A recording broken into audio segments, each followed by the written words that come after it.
꿈을 꾸는 곳이 아닌 실현시키는 이곳. 우리 대구보건대학교에서 만나요. 대구보건대학교. 여러분 안녕하십니까? 누구나 아프면 제때 치료받을 수 있고 일상에서 사고나 범죄로부터 안전한 세상을 바라고 있지만 실상은 그렇지 못합니다. TBC는 새해를 맞아 우리 사회 고질적인 병폐와 잘못된 관행을 끊고 대안을 찾아보는 연속 기획을 마련했습니다. 첫 순서는 이른바 응급실 뺑뺑이 문제의 해법을 제시합니다. 박영훈 기자가 대구 책임형 응급의료 대책을 자세히 전해드립니다. 앉아 있습니다. 지금 시체 시경에 발견된 심정지고요. 무수축 지속되고 있습니다. 가는데 한 2분 정도면 도착할 것 같습니다.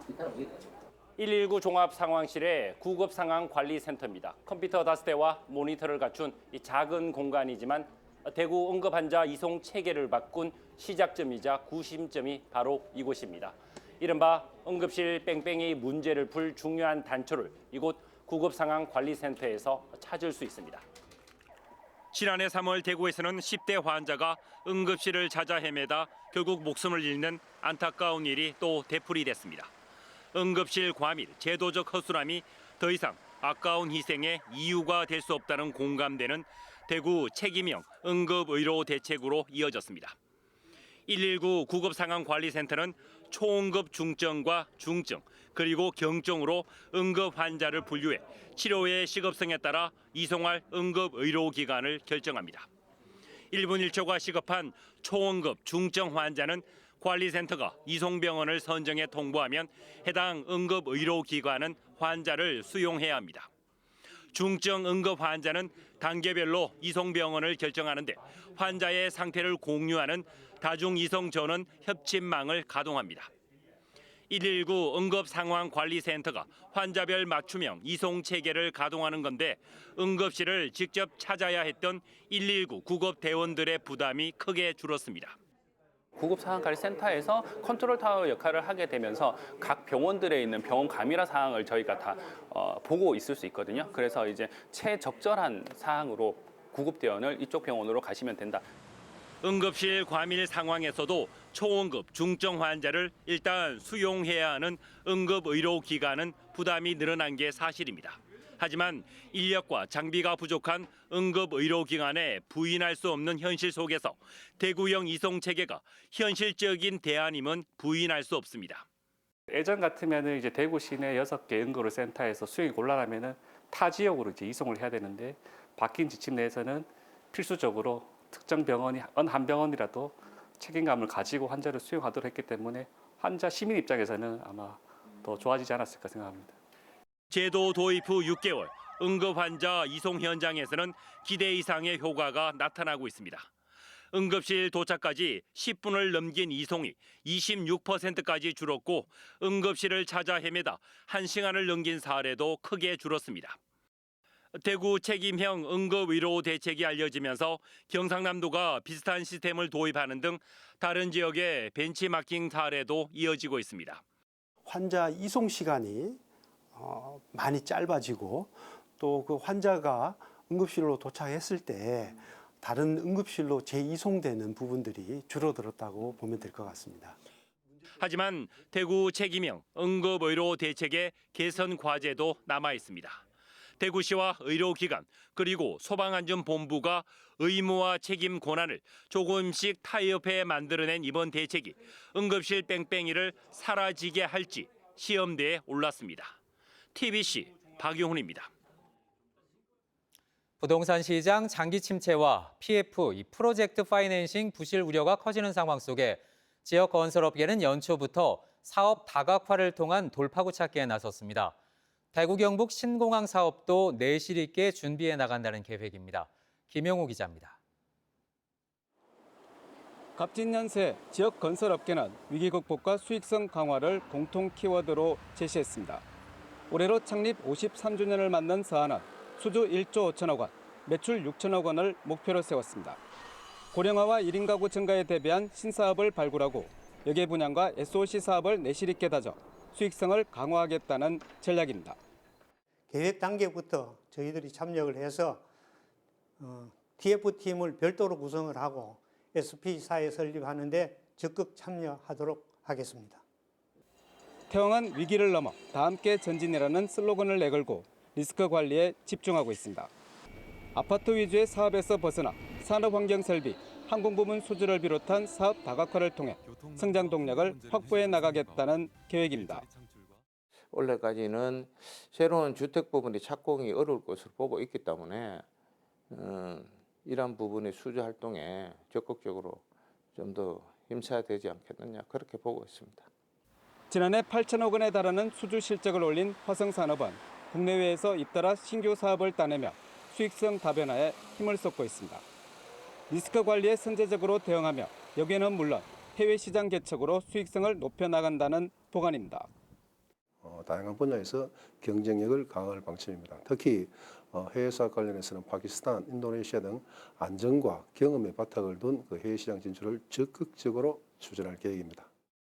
무엇보다 차별화된 기술력과 시공 능력을 갖춰 대구 경북 신공항 사업 준비도 내실 있게 추진할 계획입니다. 새해 벽두부터 건설사마다 역대급 불황에 PF 부실 위기라는 악재를 뚫고 새로운 생존 전략을 마련하기 위해 분주한 모습입니다. TBC 김용우입니다. 올해 대구 부동산 시장에 후분양을 중심으로 4천 가구에서 6천 가구가 공급될 것으로 보입니다. 지역 부동산 전문 광고 대행사 자료를 보면 내년까지 후분양 준공 예정 단지는 14곳에 4,600여 가구로 이 가운데 사업 승인을 받은 7곳 4,300여 가구의 일부가 분양할 것을 감안해 신규 분양 물량은 4천에서 6천 가구로 추산됐습니다. 한편 올해 입주 예정 물량은 2만 3천여 가구로 시장 회복에 걸림돌이 될 것으로 전망됐습니다. 대구시 의사회는 성명을 내고 더불어민주당 이재명 대표의 헬기 이송은 의료 전달 체계를 무시하고 지역 의료계를 유린한 명백한 특권 행위라고 비난했습니다. 의사회는 국내 최고 수준의 전문성을 갖춘 부산대 병원을 외면하고 119 헬기로 서울대 병원으로 향한 이 대표와 민주당은 지역 의료 붕괴의 대안을 논할 자격이 없다고 지적했습니다. 지난달 국회 국토교통위원회를 통과한 달빛철도 특별법이 마지막 관문인 법제사법위원회에서 또다시 발목이 잡혔습니다. 이에 따라 내일 본회의 통과도 무산됐는데 예비 타당성 조사 면제에 대한 기재부의 반대가 완강해 특별법이 표류할 위기에 놓였습니다. 현경화 기자의 보도입니다. 우여곡절 끝에 지난해 국토교통위원회 전체 회의를 통과한 달빛철도 특별법이 다음 관문인 법제사법위원회에 상정되지 않았습니다. 당초 지난달 27일 법사위에 상정돼 다음 날 본회의 통과를 목표로 했다 무산된 뒤 또다시 불발된 겁니다. 이에 따라 달빛철도 특별법은 9일 예정된 임시국회 마지막 본회의 상정도 무산돼 다음 회기까지 기다려야 될 상황입니다. 법사위에서는 특별법 핵심 내용인 예비타당성 조사 면제에 대한 기획재정부 반대가 여전해 논의가 더 필요하다는 의견이 나온 것으로 알려졌습니다. 기재부는 특별법의 특정철도 건설에 대한 예타 면제 조항이 담기면 앞으로 유사한 특별법이 잇따라 국가재정에 부담될 수 있다는 의견을 고수하고 있습니다. 하지만 대구시와 광주시는 낮은 경제성을 이유로 30년 동안 표류한 달빛철도 건설 사업의 안정적인 추진을 위해 예타 면제 조항이 반드시 필요하다는 입장입니다. 대구시는 2월 국회 통과를 목표로 정부 부처 설득 작업을 계속 이어나갈 계획입니다. 철도 같은 경우나 도로는 공급이 또 수요를 창출하는 측면이 있습니다. 대구, 광주 고속도로 같은 경우에도 지금 확장을 하면서 수요가 점점 늘어나고 있거든요. 수요가 나오지 않아서 하지 못한다 이렇게 주장하는 기재부 논리는 국토균형 발전을 측면에서 좀 고려해야 된다. 영호남 30년 수건인 달빛철도 건설이 경제성 논리에 좌초되지 않도록 지역 정치권과 지자체 공조 노력이 절실해 보입니다. TBC 현경화입니다. 수의계약 논란으로 제명 처분을 받은 대구 중구 권경숙 의원이 의회를 상대로 낸 관련 효력정지 가처분 신청을 법원이 받아들였습니다. 권 의원은 의원직을 회복하게 됐고 이달 31일 예정됐던 보궐선거는 4월 총선과 함께 치러질 가능성이 높아졌습니다. 남효주 기자가 취재했습니다. 대구지방법원이 권경숙 중구의원이 중구의회를 상대로 제기한 제명의결 처분 효력정지 가처분 신청을 받아들였습니다. 권 의원은 2019년부터 지난해 9월까지 본인과 아들 명의의 업체로 중구청과 17차례 수의 계약을 맺어 1,000만 원 상당의 이득을 챙겼다는 의혹이 제기돼 지난해 11월 중구의회에서 제명됐습니다. 재판부는 해당 의혹에 대한 정식 판결이 선고되기 전 내려진 제명 처분으로 회복하기 어려운 손해가 발생할 수 있고 이를 예방하기 위해 제명 효력을 정지할 긴급한 필요성이 인정된다고 이유를 밝혔습니다. 이에 따라 권 의원은 본안 소송 판결 선고 때까지 의원 신분을 유지하게 됐습니다. 대구 중구의회는 제명 의결 처분 효력 정지와 관계없이 불법 수의 계약에 대한 판결을 기다리겠다고 밝혔습니다. 권경숙 의원은 당시에 이 법이 있었기에 징계를 준 것이고 법정에서 가려질 것으로 판단됩니다. 권 의원 복직으로 보궐선거 일정도 4월 총선과 같은 시기로 미뤄질 것으로 보입니다. 당초 선관위는 의원 정수 4분의 1 이상 결원될 경우 실시 사유가 확정된 때부터 60일 이내에 보궐선거를 실시해야 한다는 규정에 따라 오는 31일 권 의원과 함께 주소 이전으로 의원직을 잃은 이경숙 의원에 대한 보궐선거를 치를 예정이었습니다. 하지만 결원이 4분의 1 미만이 되면서 즉시 보궐선거를 치러야 할 필요가 없어졌기 때문입니다. 보궐선거를 4월 총선과 함께 치르면 11일과 12일 예정됐던 후보자 등록을 포함한 다른 일정도 바뀔 것으로 보입니다. 최종 선거 일정은 9일 열리는 대구 중구 선관위 회의를 거쳐 확정될 예정입니다. TBC 남혜주입니다. 더불어민주당 대구시당은 4월 총선과 함께 치러질 것으로 보이는 중구 가선거구 구의원 보궐선거에 후보를 공천하지 않기로 했습니다. 이 선거구는 지난해 4월 민주당 소속 이경숙 의원이 남구로 전입한 사실이 드러나 의원직을 상실하면서 보궐선거가 결정된 곳입니다. 민주당은 당 의원 잘못으로 보선이 치러지는 만큼 책임 정치 실현을 위한 결정이라고 밝혔습니다. 대구 경북시군 역점 사업을 살펴보는 새해 설계, 오늘은 경산시 편입니다. 젊은 인구가 많은 경산은 올해 디지털 산업 관련 인재를 육성하는 임당 유니콘파크 건설과 경산 전역을 철도로 연결하는 교통망 확충에 적극 나섭니다. 서은진 기자가 취재했습니다. 경산의 새해 각오를 담은 사자성어는 유지 경성입니다. 의지가 있으면 마침내 이룬다는 뜻으로 더 큰 도약을 준비하는 올해의 목표를 표현합니다. 경산시는 지난해 디지털 산업 인재를 키우는 임당 유니콘파크 공사를 시작했습니다. 대학 도시로 10만 명의 젊은 인구가 있는 경산에 비수도권 최대 디지털 산업 벤처 창업밸리를 조성하는 사업으로 제조업 위주의 산업 구조를 첨단 산업으로 바꾸는 데 힘을 모을 계획입니다. 한강 이남의 최고의 ICT 도시 경산, 그리고 임당 유니콘파크가 대한민국 최고의 대표적인 ICT 허브로 만들고 싶습니다. 경산 대임지구를 비롯해 인구가 늘면서 대구와 경산을 잇는 교통망 확충도 역점 사업입니다.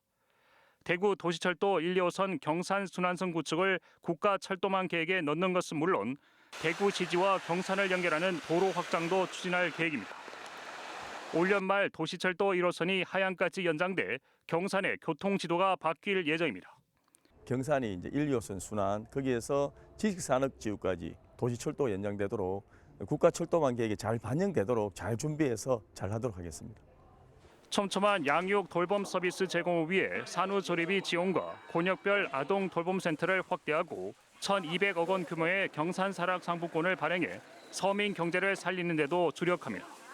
경북 인구 증가율 1위인 젊은 도시 경산, 지역 산업 개편과 교통망 확충을 통해 계속 성장하는 도시로 도약을 준비하고 있습니다. TBC 서은진입니다.